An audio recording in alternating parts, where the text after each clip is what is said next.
What keeps panic going between attacks?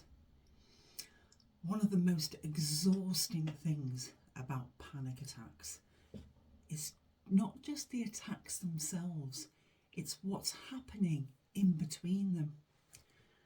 It's that constant scanning, the waiting for the next one. What if it happens again? And this is really where panic starts to take hold of you, get a real grip.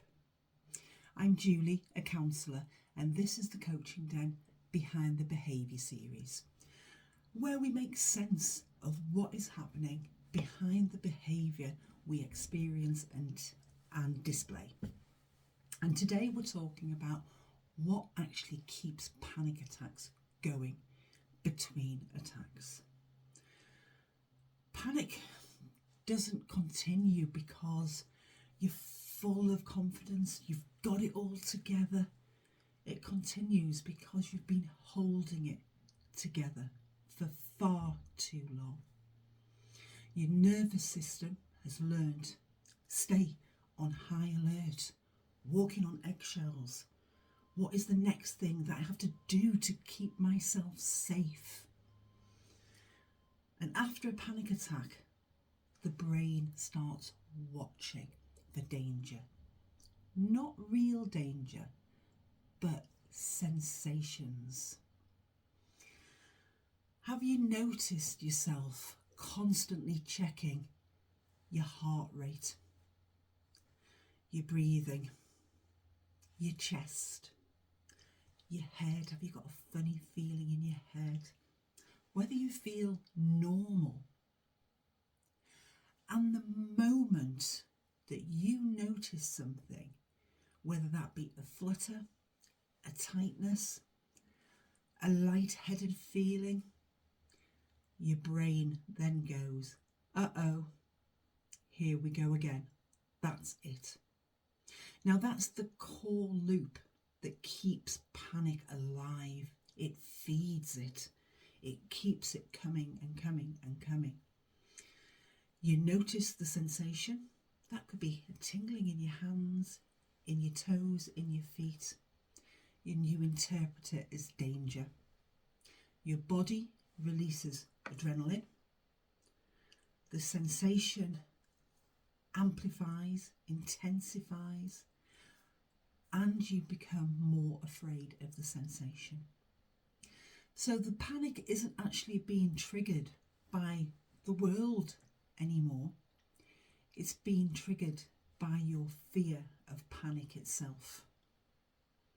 And that's why people often say, people I talk to, they say, I'm not scared of anything. I'm scared of the feeling.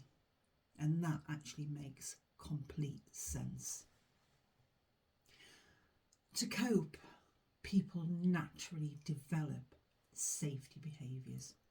Behaviours that make them feel safe.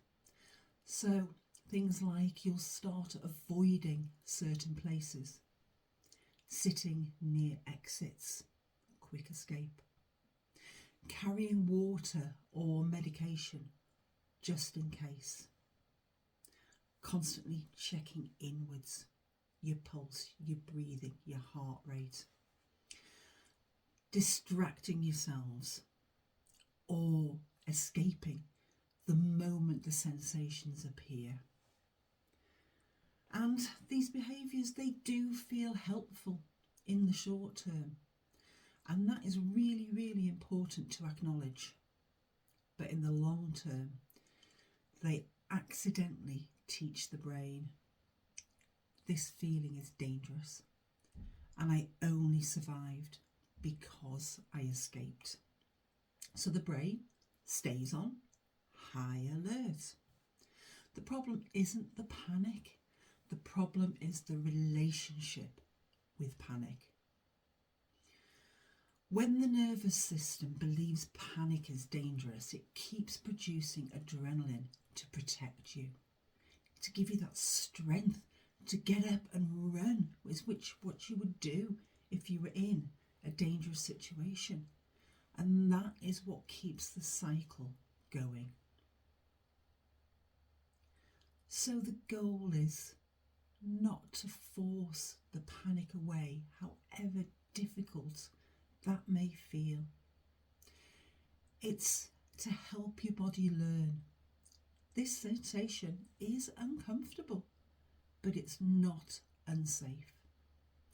And when the brain stops seeing sensations as a threat, adrenaline has nothing to fuel it. It's like lighting a match and there's no oxygen. It goes out. So what can you do to break that panic cycle?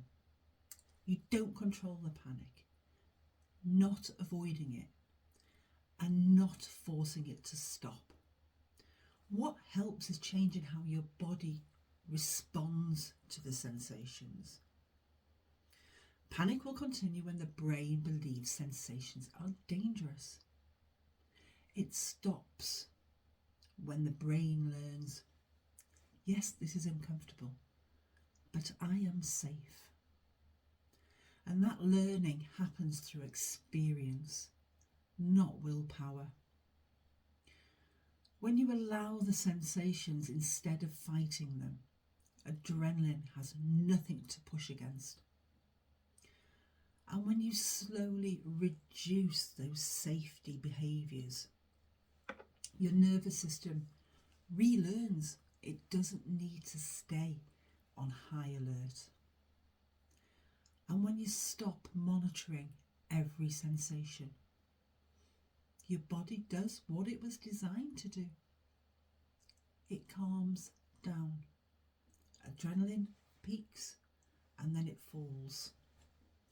Not because you controlled it, but because your body knows how to calm itself when it feels safe.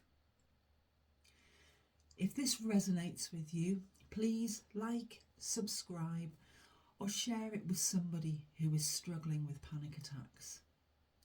Panic is scary, but it's not powerful, and understanding it is the first step